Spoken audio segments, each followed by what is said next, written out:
So today we'll go through this. We might do a kinematics problem together from one of the practice tests if you want to, and then it'll just be sort of some revision. Okay, so we've got masked as an attempt to be environmentally friendly, but secretly they're trying to save money. Oh, sorry, it's not about a Coke can, it's about Tanks R Us. Tanks R Us want to manufacture their tanks with the minimum amount of plastic. So we've got some formulas here for a cylinder, the volume of a cylinder and the surface area of a cylinder. The other thing about this is you'll notice this is very, very similar to the Coke can question that is in the text. Okay, so we get these questions are going to have a style, and really the only thing that's significantly different are the numbers. Okay, but they're following the same patterns. Okay, so what we want to try to do is recognise those patterns and reproduce it, replicate it. So we have a tank holds 6 kilolitres, all right? And part A says show that the height is given by 6 divided by pi r squared metres. Okay, well, we have show the height of the tank, the volume. The volume of a tank is pi r squared times the height. All right, that's the volume of a cylinder. I'm just going to change the marker here.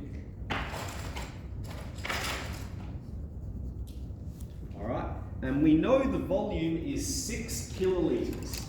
Okay, now 1 kilolitre is 1 metre cubed. All right, or 1,000 litres is another way of thinking of it. So what we have is 6 is pi r squared times h, and they've told us to show that h is 6 divided by pi r squared. We can divide both sides by pi r squared, okay, and it's a factor here, so that can cancel, and we're left with h is 6 on pi r squared, all right, which is what it's asking us to do. So that's part A complete. Part B, hence show that the total surface area is given by this equation. So we're on the surface area of a cylinder, and we're given the formula for the area of a cylinder. And let me justify that for you guys. So here I've got a sheet of paper, okay? There's a cylinder, all right? We have a top and a bottom, okay? And then we've got this area around here. So the surface area of a cylinder is like, it's 2 circles, so pi r squared is the area of a circle, and we have a circle at the top and a circle at the bottom. And then it's the area of this outer face, okay? And I like to go, if you've got a pair of scissors, chop it in half. It's a rectangle, okay? So what we want to do is we want to go, well, this length here is the height, okay? This is the height. So we're going to have plus the height times, what's this length here? This is the circumference of the cylinder, isn't it? It's the whole way around the cylinder. So you can see how they're generating that formula. Now, circumference is 2 times pi times r. Okay, so we have 2 circles, one at the top, one at the bottom, and then we have plus a rectangle, which is the height times the circumference, and the circumference is 2 pi. So that's how we've generated that formula for you guys. Surface area is 2 pi r squared plus 2 pi r h. That's what it simplifies to. 2 pi r squared plus 2 pi r h. Okay, now we've got a value for h in terms of r, and that's particularly useful because when we're doing calculus, we only want one variable. Here we've got 2 variables, and if we perform this substitution, it gets rid of the h and replaces it in terms of r. So we're going to take that and plug that right there. So we've got 2 pi r squared plus 2 pi r times 6 on pi r squared. And this can simplify a bit. We've got pi at the top, pi at the bottom, that can cancel, and we've got r at the top and r squared at the bottom. And as we've seen, that becomes, now 2 times 6 is 12, and r at the top, r at the bottom becomes r at the bottom. So let's explain that. We've got r on top of r times r, one of them will cancel, and we're left with just one remaining at the bottom. Okay, so there's the show that for part B. Again, notice how it's like, show that the equation is this, show that the equation is this. So even if you can't get part A and B, we can still answer part C. So that is the surface area. Okay, find SA dash. Well, this is the surface area function. So we're finding the derivative with regards to r, all right? So we're differentiating that with regards to r. So I'm just going to write it up here so we can start it over again. And it is 2 pi r squared plus, and I'm going to write it like this, 12r to the minus 1, so that it's in a form that's ready to differentiate. Okay? Let's dash it. SA dash. So 2 pi is just a number, all right? And so we're looking at, well, what's the derivative of r squared? It's going to be 2r. So I've got 2 pi times 2r, okay? And then here we've got 12r to the minus 1. That's going to become minus 12r to the minus 2. N x, then take 1. So this is 4 pi r, take 12 on r squared.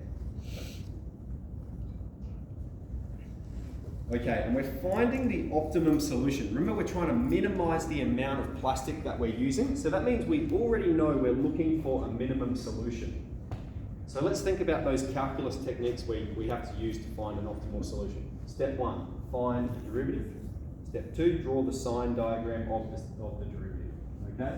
Now we know, okay, because we know we're finding a minimum. So I'm reverse engineering the problem here. We know that it's going to be a minimum, so it's going down and then up, down and then up. So it has negative slope and then positive slope. We don't know this value yet, all right? We could graph this function and g-solve that value, okay? Now the problem here with this question is that it says find the exact value. So you wouldn't get any points if you did that. That means you need to find that value exactly. That includes every possible decimal point. So the root here is going to occur when this function equals 0, isn't it? So the roots on the sign diagram occur when the first derivative equals 0. Okay? And this is very, very similar to the procedure we followed in the first example we did with the box. All right? We want to solve for r. So I'm going to start by getting rid of this denominator by multiplying both sides by r squared. Okay?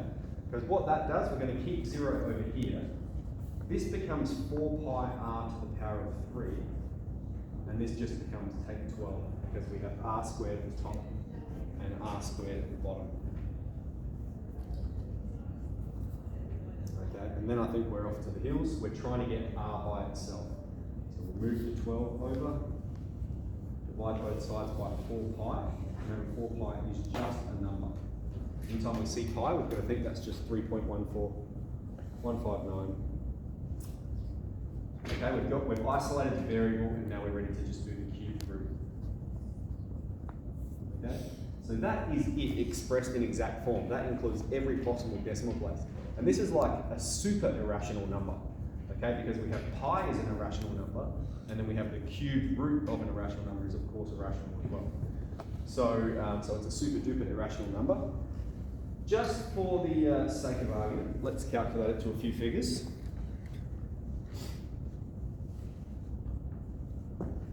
Cubed root of 12 on 4 pi.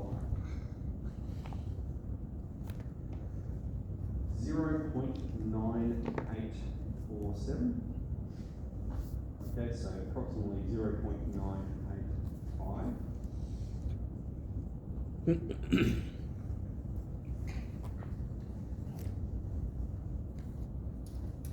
Okay, so that's our answer to part. Let's answer the question. So the optimal solution.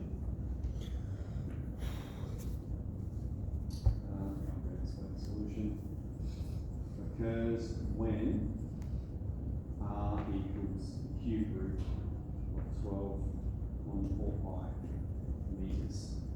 Okay, remember our unit to begin with was meters, so we're maintaining that same unit throughout.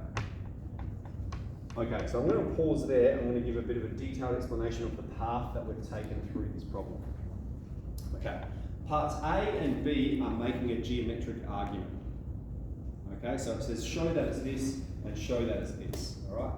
Even if you can't get those parts, we can still answer part C, okay? If you want to have a bit of practice at these, let me know. I'm happy to help you out with them.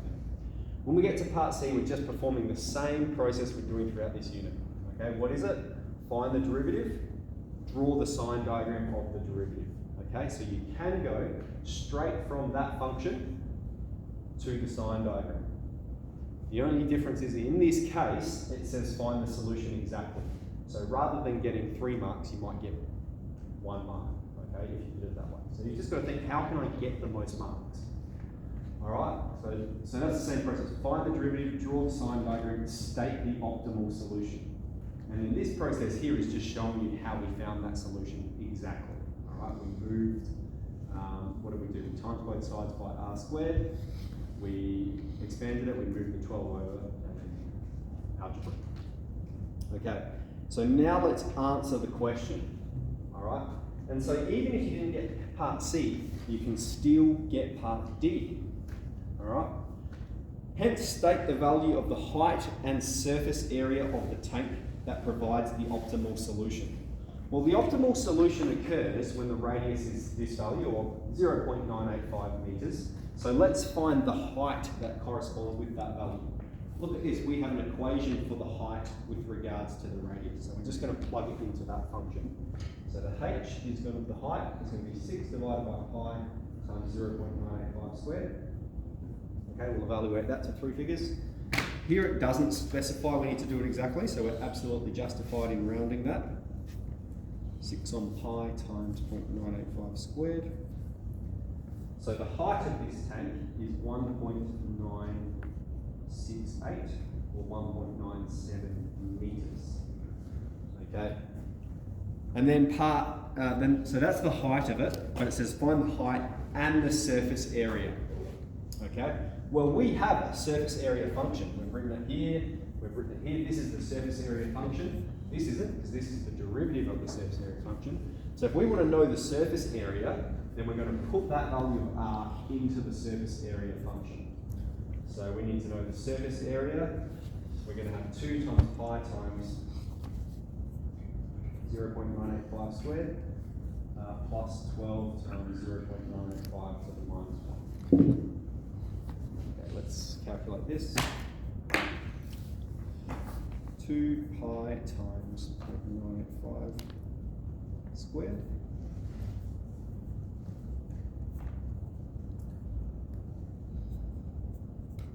$18.27. 18.3 meters. Okay, so how can we get this solution even if we haven't done some of this process correctly? So I've said, what's the process here? Find the derivative, draw its sign diagram.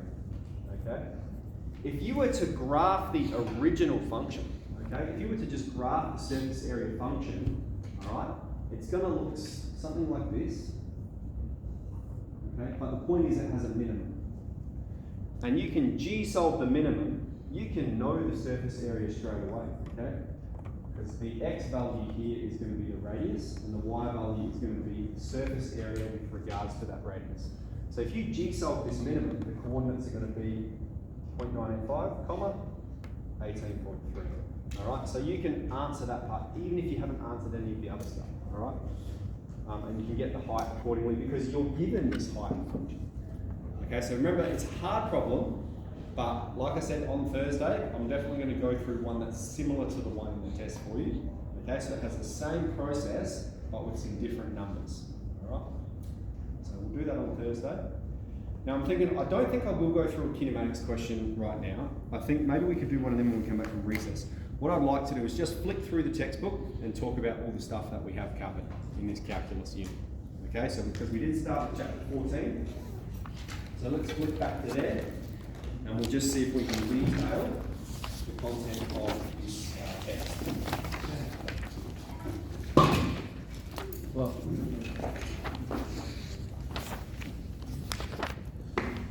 okay, chapter 14.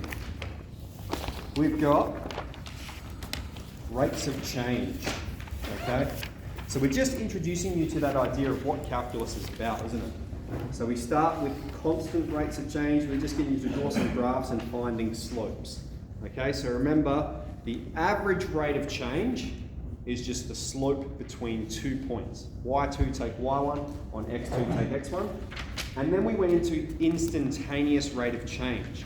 Now, one way you can find the instantaneous rate of change is by drawing a tangent, okay? And finding the slope of the tangent, because the slope of the tangent is the slope at that point. That's the definition of a tangent. Now, if we get you to do a question like this, we will draw the tangent for you so that there's not going to be lots of different answers. All right, so when you do have to draw your own tangents, that does create a bit of human error. So that's instantaneous.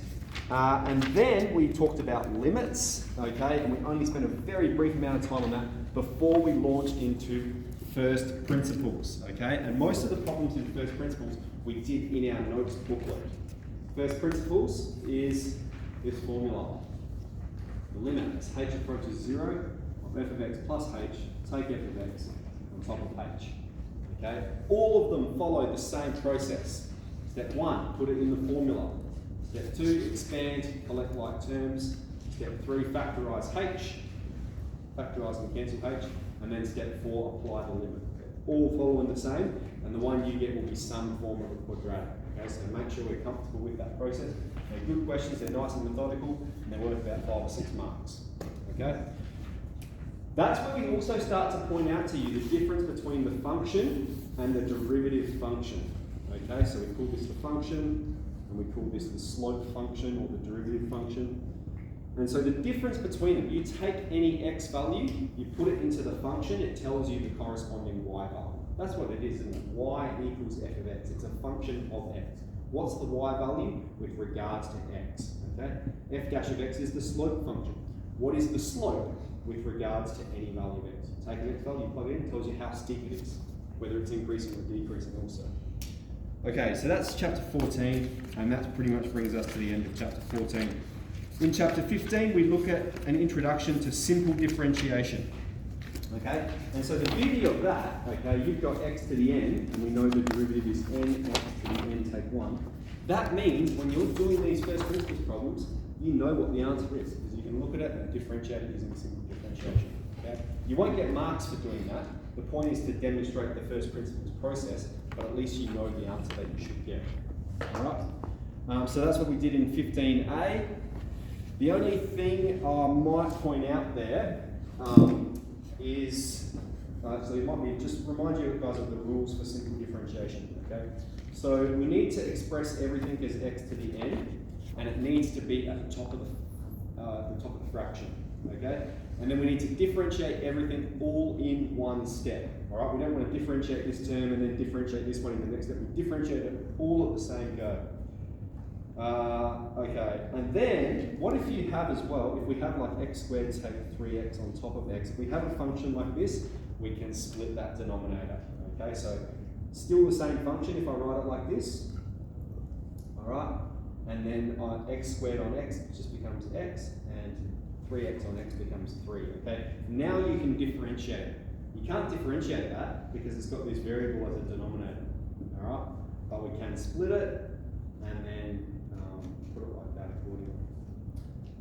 All right, what about like if you have x to the power of 5 on top of 3? All right, so I want you to think about these things like this. That's just 1 on 3 times x to the power of 5. All right, and that's just going to hang out there, and you differentiate that.